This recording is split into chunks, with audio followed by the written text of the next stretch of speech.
हरिश्चंद्र राजा के आगे माँ ने ये वचन सुनाया है और जो इस कथा को सुन भी जाए उसने फल नहीं पाया है। कहते प्राचीन समय की बात है, इसी पृथ्वी पर एक राजा राज करते थे। इस परशु नाम के एक राजा पृथ्वी पर जाने जाते थे। एक साल में घर जगराता राजा दो दो बार कराते थे। एक साल में घर जगराता राजा दो दो बार कराते थे। बहुत बड़े थे ज्ञानी ध्यानी, दान पुण्य भी करते थे। जो भी दर पर अलख जगाता उनकी झोलियां भरते थे। जो भी दर पर अलख जगाता उनकी झोलियां भरते थे। स्पर्श नाम के राजा थे, बहुत बड़े ज्ञानी ध्यानी, दान पुण्य पूजा पाठ नित्य नियम से करते हैं। कहते हैं धन दौलत प्रजा सिंहासन और बहुत बड़े नगर के वो राजा मालिक थे, किसी चीज की कोई कमी नहीं। लेकिन एक बात का दुख राजा को हमेशा रहता था। वो कौन सा दुख था? कथा सुनिए ना, कौन सा दुख था राजा को? कि कमी नहीं थी जीवन में, खुशियां थी अपरंपार सभी। खुशियां थी अपरंपार सभी। मैया की लीला न्यारी देखो, थी कोई संतान नहीं। मैया की लीला नारी देखो, थी कोई संतान नहीं। राजा की कोई संतान नहीं थी। इस बात को लेकर राजा हमेशा चिंता में रहते। कहते हैं धन दौलत चाहे कितनी भी हो और औलाद नहीं तो सब बेकार है। इंसान दर्द की ठोकरें खा लेता है औलाद की खातिर, और वही औलाद एक दिन कहते हैं माँ बाप को ठुकरा देती है। प्रेम से बोलो जय माता। एक दिन संध्या का शुभ समय देख करके राजा और रानी दोनों मिलकर माँ के मंदिर में जा बैठे। अखंड दीपक जलाए जैसे दीप ज्योत जल रही है। सारी रात बैठकर माँ के चरणों में ध्यान लगाया, गुणगान किया, दोनों हाथ से ताली बजाते हुए जय माता दी, जय माता दी, जय माता दी। संपूर्ण रात्रि बीत जाने पर ठीक 4 बजे जैसे ब्रह्म मुहूर्त लगा।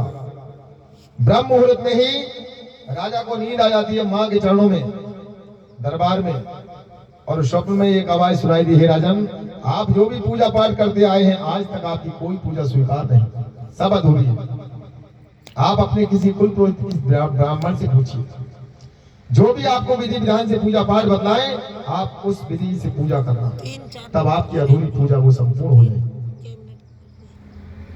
रात्रि स्वप्न को हृदय में धारण करके राजा नींद से जब जागे दिन निकला तो सीधे ब्राह्मण के पास गए और कहा कि महाराज ऐसा क्या कारण है, आज तक हम जो पूजा पाठ करते आए हैं कोई पूजा हमारी स्वीकार क्यों नहीं? ब्राह्मण समझाते हैं, राजन आप बड़े धैर्यवानशील और एक दयालु राजा है, हमेशा न्याय होता है आपके दरबार में। जिस पूजा पाठ को आप करते आए हैं आज तक उस पूजा पाठ का कोई हवन इत्यादि कोई उद्यापन कराया? तब राजा साफ इनकार कर देते हैं, ऐसा कुछ नहीं किया। ब्राह्मण ने समझाया कि बस यही कारण है और इसी कारण से आपकी पूजा अधूरी है। आप सह परिवार के साथ अपने महलों में विद्वानों को ब्राह्मणों को बुलाइए और माता रानी का सुंदर सा यज्ञ करो। जैसे ही आप यज्ञ करेंगे,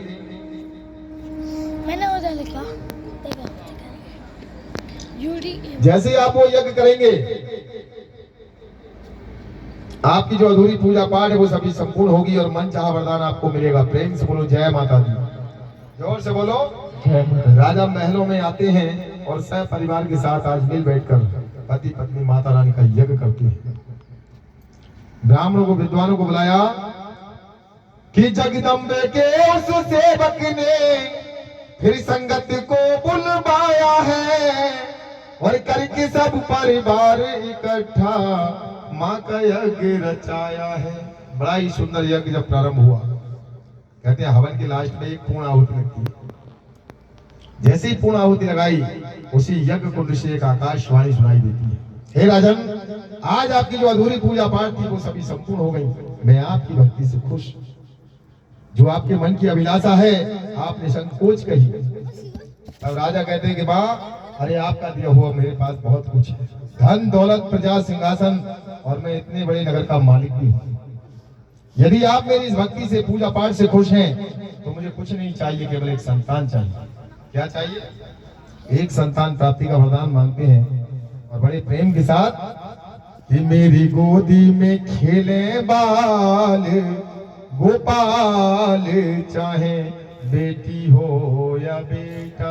मेरी गोदी में खेले लाले गोपाले, चाहे बेटी हो चाहे बेटा। चाहे बेटी हो या बेटा, माँ चाहे बेटी हो या बेटा।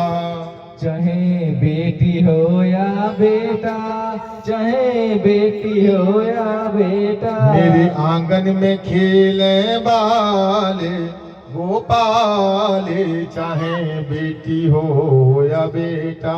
मेरे आंगन में खेले लाले गोपाले, चाहे बेटी हो या बेटा। कि प्रकट हुई उस यज्ञ में भक्तों ज्वाला मात, और खुश होकर के राजा को देने लगी वरदान। कहती राजन, आप एक संतान चाहते हो, एक नहीं आपके तो राजमहलों में दो दो बेटियों का जन्म होगा। आप दो कन्याओं के पिता बने। दो कन्याओं का वरदान जब राजा ने पाया तो कहते माँ के चरणों में शीश झुकाकर और सच्चे मन से भक्ति भाव करते हुए नित्य नियम पूजा पाठ करते हैं। समय कम से कम 9 महीने बीत गए। कितने? और 9 महीने के बाद लगता है एक 10वां महीना, कि 9वें महीने 10वें दिवस में और मंत्री ने ये खबर सुनाई है, तेरे घर में सुनो राजा एक कन्या जन्म ले आई है। बड़ा ही सुंदर सी कन्या ने जन्म लिया है। मंत्री ने जाकर जब भरे दरबार में राजा को ये खबर दी तो बेटी का जन्म सुनकर राजा बड़ी खुशियां मनाई।